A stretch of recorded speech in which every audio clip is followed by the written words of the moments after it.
उत्तर प्रदेश के वृंदावन धाम को हर कोई जानता है, लेकिन क्या आप गुप्त वृंदावन को जानते हैं?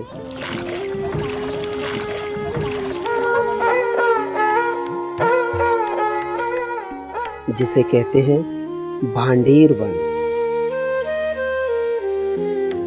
द्वापर युग में ब्रह्मा जी ने इसी भांडीर वन में राधा कृष्ण का विवाह संपन्न कराया था, लेकिन अक्सर श्री राधा कृष्ण के विवाह का विवाद रहा है।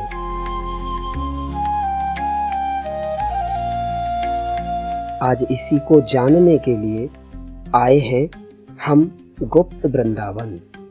माना जाता है श्री राधा और श्री कृष्ण का विवाह यहाँ हुआ था।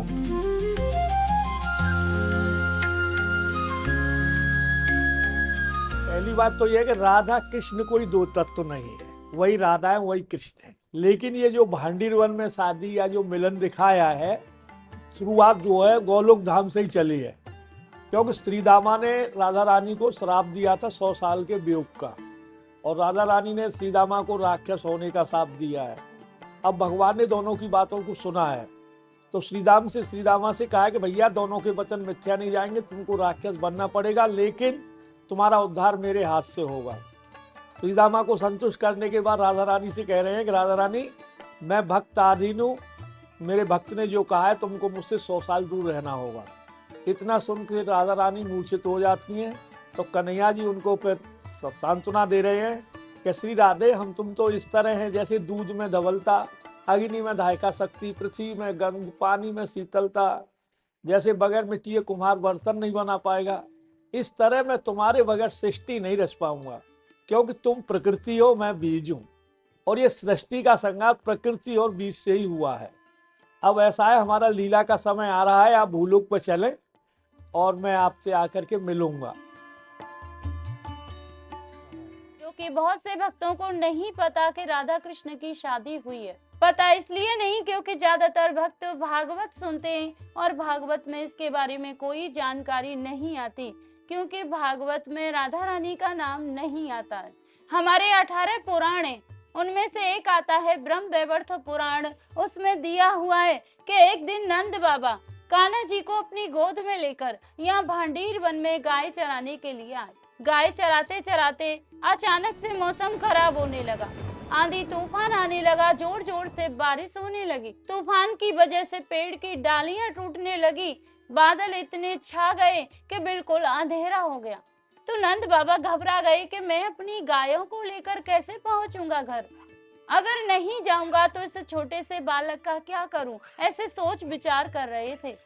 तभी बहुत जोर से बिजली की कड़कड़ाहट उठी, तो उससे भयभीत होकर कान्हा जी रोने लगे और नंद बाबा के कंठ को पकड़ लिया। जब कान्हा जी रोने लगे तो वहां पर दिव्य वेश में राधा रानी प्रकट हुई, जिन्होंने नीले वस्त्र पहन रखे थे, नील मणि का मुकुट धारण कर रखा था और नील कमल को हाथ में लेकर चली आ रही हैं। उन्हें आंधी तूफान बारिश का कोई भय नहीं है। जब नंद बाबा की उन पर नजर पड़ी तो उन्होंने देखा कि उनके चेहरे पे करोड़ों सूर्यों के समान तेज था, जिसे नंद बाबा सहन नहीं कर पाए और वहीं पर मूर्छित होकर गिर गए। तो राधा रानी सोचने लगी कि बाबा मेरे इस तेज को नहीं सह पाए, उस तेज को शांत करती हैं और साधारण वेश में जाके नंद बाबा के पास खड़ी हो गई। जब नंद बाबा की मूर्छा जगी तो वह पहचान गए थे कि ये तो स्वयं राधा रानी है, तो उन्होंने उनकी स्तुति करी। तो राधा रानी कहने लगी, बाबा जिस रूप के दर्शन मैंने आपको दिए थे, इस रूप के दर्शन मैं किसी को नहीं देती। आपकी भक्ति से प्रसन्न होकर मैंने आपको यह वरदान दिया है और यह बात गोपनीय ही रहनी चाहिए। तो नंद बाबा कहने लगे कि मुझे तो पहले ही मेरे गुरु गर्ग मुनि ने आप दोनों के बारे में बता दिया था।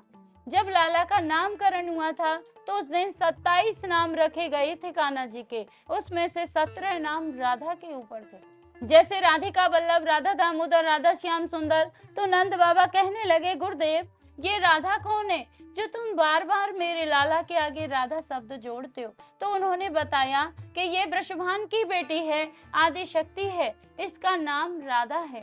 तेरे लाला का विवाह तो राधा के साथ में होगा, उसमें न तू होगा न वृषभान होगा, ये तो केवल देवताओं के मध्य में होगा और भांडीर वन में होगा। तो नंद बाबा कहने लगे कि मुझे यह सब पहले ही मेरे गुरु गर्ग मुनि ने बता दिया था, और मुझे यह भी पता है कि तुम यहाँ किस उद्देश्य से आई हो, क्योंकि आज वो दिन आ गया है और आपकी धरोहर मेरे पास है। तो नंद बाबा कह रहे हैं, भैया मैं समझ गया, तुम इनकी प्राण वल्लभ हो, ये तुम्हारे प्राण वल्लभ है, लो इन्हें संभालो और अपना मनोरथ पूरा करके लाला को मैया को पहुंचा देना। इस तरह कहकर के नंद बाबा भी यहाँ से चले जाते हैं। तब राधा रानी कन्हैया को लेकर के इस वट वृक्ष के नीचे आई हैं, जिसको भांडीर वट बोलते हैं। और यहाँ आके क्या देखा है कि बड़ा सुंदर मंडप बना हुआ है, उसमें एक पालना है। उस पालने में कन्हैया जी को लिटा देती हैं और ब्रह्मा जी का आह्वान करती हैं, क्योंकि ब्रह्मा जी ने पूर्व काल में 68,000 वर्ष तपस्या करी है पुष्कर क्षेत्र में। तो भगवान जब उनसे प्रसन्न होते हैं कि हम तुम्हारी तपस्या से प्रसन्न है, वरदान मांगो, तो नारायण भगवान थे, उन्होंने ब्रह्मा जी ने कहा कि मैं जुगल सरकार के दर्शन करना चाहता हूँ। तो तभी नारायण भगवान ने उनसे मना कर दिया कि विप्रदेव अभी माफ करना, अभी आपको दर्शन नहीं होगा, समय आने पर होगा। ये राधा रानी को मालूम था कि इतना पहले वरदान ब्रह्मा जी को मिल चुका है, तो उन्होंने कहा एक पंथ दो काय, दोनों काम हमारे हो जाएंगे। तो ब्रह्मा जी जैसे ही आने को होते हैं तो कन्हैया जी भी अकस्मात प्रकट को हमारे से शिशु से एकदम हम हो गए हैं। तो ब्रह्मा जी ने यहाँ आकर के उनकी क्षमा प्रार्थना स्तुति करी है। स्तुति करने के बाद सिर झुका के बैठ जाते हैं। तो कन्हैया जी राधा रानी को वो स्मृति कराते कि मैंने गोलोक धाम में कुछ आपको वचन दिया था, बोले खूब ध्यान है। तब ब्रह्मा जी ने इस वट वृक्ष को अपना साक्षी करके प्रिया प्रीतम का यहाँ पर विधिवत विवाह कराया है। स्वयं अपने हाथ से श्री जी का कन्यादान लिया है और दोनों को आशीर्वाद प्रदान करके अपना निकल रहे हैं। तो कन्हैया जी उन्हें रोक लेते हैं और रोक करके कहते हैं, विप्रदेव अपनी दक्षिणा बताओ, आपने हमारा पाणी के संस्कार रचाया। तो ब्रह्मा जी ने भक्ति का वरदान मांगा तो भक्ति का वरदान दे दिया। अब ब्रह्मा यहाँ से चले जाते हैं। जुगल सोड़ी सरकार अपना विहार करती है। तो विहार करते करते कन्हैया अपने उसी रूप में हो गए जैसे नंद बाबा से उन्होंने लिए थे। और तो राधा रानी उन्हें अपने अंक में लेकर के यशोदा मैया को दे करके आई है। इस तरह यहाँ पे भांडीर वन में शादी हुई है। इसका प्रमाण कई शास्त्र पुराणों में आया है, जैसे ब्रह्मवैवर्त पुराण पढ़ो, गर्ग संहिता पढ़ो, गोपाल चंपू, जयदेव जी का गीत गोविंद, इन सारी पुस्तकों में भांडीर वन का वर्णन आया है कि ब्रह्मा जी ने भांडीर वन में विधिवत राधा रानी का विवाह कराया। तो इस तरह ये शादी हुई है यहाँ पे। यही एक प्राचीन कुआं है जिसका जल सदैव भरा रहता है और एक विशेष दिन पर यह जल सफेद हो जाता है, मानो स्वयं लाडली जी का आशीर्वाद प्रकट हो रहा हो। जब भगवान गाय चराने के लिए आते थे तो कंस उनको मारने के लिए नए नए राक्षस भेजता था। कंस ने एक राक्षस भेजा था, बक्षासुर, जो कंस का चचेरा भाई था। वो आया गाय के बछड़े के रूप में और जाकर भगवान की गायों में मिल गया। भगवान ने देखा ये तो कोई राक्षस है, तो भगवान ने उसका वध कर दिया। तो ग्वाल बाल कहने लगे, कन्हैया तूने गाय के बछड़े की हत्या कर दी, तो गौ हत्यारा हो गया, तुझे सभी तीर्थों का स्नान करना होगा। तो ठाकुर जी ने सभी तीर्थों को यहीं पर बुलाया। बाहर एक कुआं है सामने, उसे अपनी बंसी से प्रकट किया, उसमें विराजमान हुए। तो सभी तीर्थों ने अपना रूप धर के भगवान को स्नान कराया। जब भगवान की शुद्धि हुई थी तो इस कुएं में सभी तीर्थों का जल है। जब कभी भी सोमवती अमावस्या होती है तो उस दिन इस कुएं का जल सफेद हो जाता है। जिन माता बहनों के संतान नहीं होती हो, गर्भ खंडित हो जाते हो, तो वो यहाँ आकर इस कुएं पे स्नान करें, इस मंदिर में मनोकामना बोलें तो उन्हें संतान की प्राप्ति होती है। भांडीर वन का विशेष पर्व पड़ता है सोमवती अमावस के दिन। सोमवती अमावस के दिन यहाँ विशेष पर्व है, यहाँ मेला लगता है, इस कुएं पे स्नान होते हैं।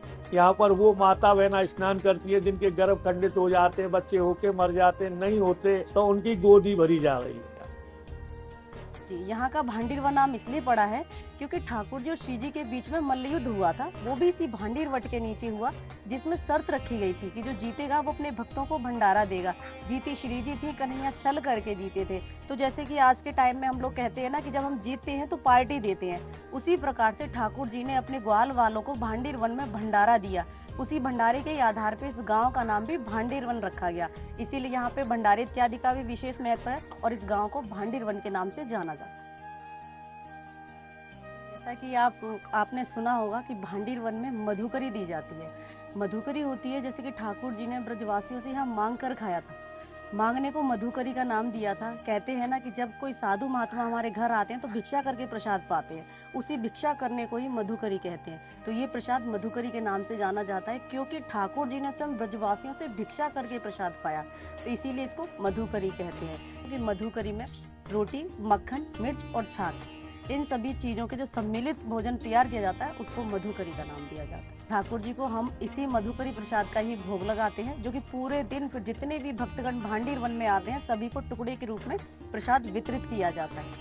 प्रसाद का महत्व ये है कि यहाँ पे भगवान की भोजन की लीला हुई है। जैसे दुर्वासा जी को गोपिकाओं ने भोजन कराया, जब भगवान कृष्ण ने उनसे गोपिकाओं से कहा था कि दूब का आहार करते, इसलिए उनका नाम दूबरस दुर्वासा है, दूबरस पीते हैं, तुम उनके लिए कुछ ले मत जाना। लेकिन गोपिकाएं अपना कुछ बना के लाएंगे प्रसाद, क्योंकि ये शास्त्र का नियम है कि किसी मंदिर में, किसी देवालय में, रिश्तेदार के यहाँ, मित्र के यहाँ कहीं भी जाओ तो कुछ अवश्य लेके जाना चाहिए, खाली हाथ नहीं जाना चाहिए। तो वो तो अपना रीति रिवाज के हिसाब से लेके आई हैं। यहाँ आकर के उनसे दुर्वासा जी से अनुग्रह किया है, उनको नहीं खा रहे हैं तो वो बोले हमको हमारा अपमान कर रहे हो, हमको हीन जाति की समझ रहे हो, वो हमसे क्या ऐसी भूल हो गई है, हमारे कन्हैया हमारे हाथ से खूब खाते हैं, मतलब ये है और तुम नहीं खाओगे तो हम तुम्हारे पास से जाएंगे नहीं, यहीं रहेंगे। तब उन्होंने कहा कि भैया मैं मुंह खोल देता हूँ, मेरे मुंह में डालो। तब उसके मुंह में जो प्रसाद लाई थी सब डाल दिया था। भांडीर वन में आज भी वे मंदिर हैं जहां लाडली जी के विवाह की रस्में, मांग भरना, विदाई करना सब दिव्य स्मरण होता है। यहाँ पर आप आइए, ये भांडीर वन है। यहाँ राधा और कृष्ण का विवाह कराया ब्रह्मा जी ने, वो स्थान है। ये बीच में ब्रह्मा जी हैं, इधर कृष्ण और राधा रानी है। यहाँ पे ब्रह्मा जी, कृष्ण और राधा रानी जयमाला करके यहाँ पे गठजोड़ करा के यहाँ कन्यादान कर रहे हैं। तो ये वो दर्शन है। यहाँ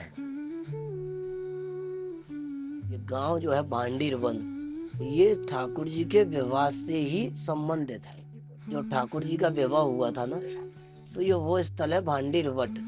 ये जो वटवृक्ष है ये ठाकुर जी की ही समय की लीलाओं का साक्ष्य है। जब ठाकुर जी का यहाँ विवाह हुआ था तो ये वटवृक्ष इतना विशाल था कि इसे बताते हैं कि इसकी एक ही परिक्रमा 15 किलोमीटर में फैली हुई थी, और नंद बाबा की 9 लाख गाय इस वटवृक्ष की छाया में आके बैठती थी। ये वटवृक्ष उसी समय का है, ठाकुर जी के समय का 5,500 वर्ष पुराना। यहाँ पर ठाकुर जी ने अपना विवाह किया है। तो कन्हैया जी का जब विवाह हुआ राधा और कृष्ण का, तो ये विवाह स्वयं ब्रह्मा जी ने कराया है, जो सृष्टि के रचयिता है। और ये जो विवाह स्थल है ये गुप्त स्थल है, से हम वृंदावन के नाम से जानते हैं। ये गुप्त वृंदावन है जिसमें किशोरी जी का विवाह हुआ। अधिकतर जो लोग मानते हैं कि विवाह नहीं हुआ है, उनके लिए ये प्रमाण है, और प्रमाण शास्त्र भी है। शास्त्र भी गर्ग संहिता बताती है, वहाँ 16वां अध्याय है, उसमें गर्ग संहिता और 16वें अध्याय में ठाकुर जी के विवाह की चर्चा की गई है। ठाकुर जी के विवाह की लीलाओं का वर्णन किया गया है कि किस तरह से ठाकुर जी का भांडीर वट के नीचे विवाह हुआ। तो यहाँ आप दर्शन करेंगे तो ठाकुर जी राधा रानी को मोर पंख से सिंदूर लगाते हुए अद्भुत दर्शन है, स्वयंभू दर्शन है, जो पूरे संसार में, पूरे ब्रह्मांड में ऐसा दर्शन नहीं जो केवल ठाकुर जी के विवाह स्थल का दर्शन है। यहाँ ठाकुर जी के हाथों में मुरली नहीं मिलेगी, क्योंकि यहाँ मुरली को राधा रानी ने छुपा के रख लिया था। तो ठाकुर जी ने राधा रानी की मांग में श्रृंगार करते हुए सिंदूर लगाया था। तो आज यहाँ वो विवाह के दर्शन है जहाँ ठाकुर जी राधा रानी को सिंदूर लगा रहे हैं, वो भी अपने मोर पंख से। ब्रह्मा जी विराजमान है जिन्होंने ये विवाह पढ़ के श्री राधा रानी का कन्यादान भी किया। ये स्थल इतना दिव्य, इतना प्राचीन है कि जो भी इस स्थल पर आता है ठाकुर जी की कृपा से, वो सीधा गोलोक धाम को निवास पाता है। ये कृष्ण के बड़े भैया हैं, यानी बलराम जी, दाऊ जी महाराज। ये त्रेता में लक्ष्मण के रूप में रहे हैं और द्वापर में बड़े भैया बन के आए हैं। तो इन्होंने दुर्योधन, भीम सबको गदा सिखाया था, इसलिए ये गदा के आचार्य हैं, गुरु हैं। तो इनको प्रणाम करने से बल भक्ति बढ़ती है। और यहाँ भांडीर वन में प्रलंबासुर नाम के राक्षस का इन्होंने वध किया था।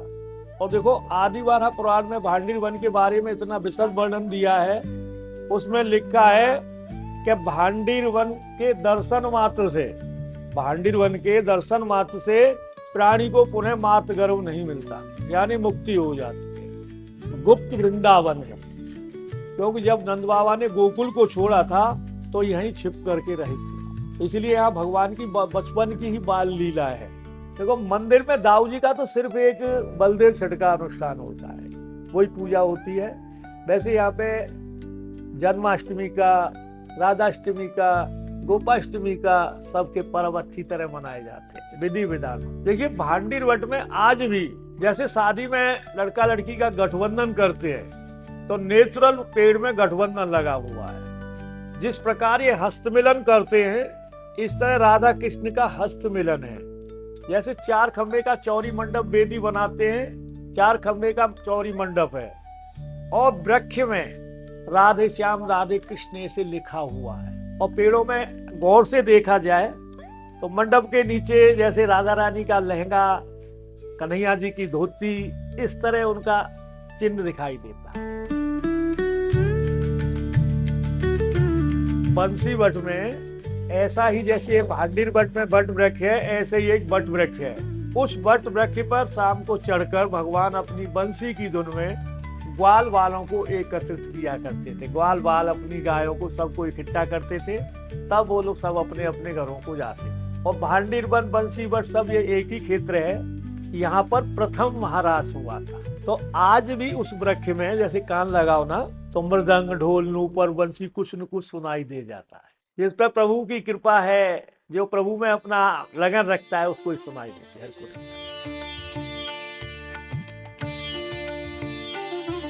यहाँ की जो ये स्थान जो है भांडीर वन, जो कि ब्रज 84 कोस के 12 मुख्य वन हैं, उनके अंतर्गत ये आता है, जिसमें यमुना जी के उस पार में 7 वन हैं, यमुना के इस पार में 5 वन हैं।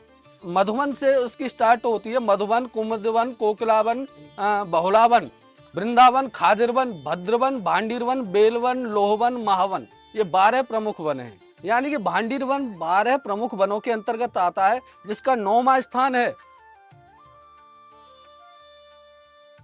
देखिए भांडीर वन में वैसे तो आप कभी भी आ सकते हैं, ठाकुर जी की शरण में आपको जब भी आना है तभी आपको उनके दर्शन का लाभ प्राप्त होता है। लेकिन यहाँ जो मुख्य तिथियां हैं, एक तो फुलेरा दोज के दिन यहाँ राधा कृष्ण का विवाह हुआ है, ऐसा मान्यता है, उस दिन यहाँ बहुत ज्यादा लोग आते हैं। एक सोमवती अमावस्या का विशेष महत्व है, क्योंकि सोमवती अमावस्या का यहाँ पर्व पड़ता है, यहाँ भारी भीड़ होती है, इस कुएं पे लोग स्नान करते हैं, तो सोमवती अमावस्या को आने से विशेष लाभ प्राप्त होता है।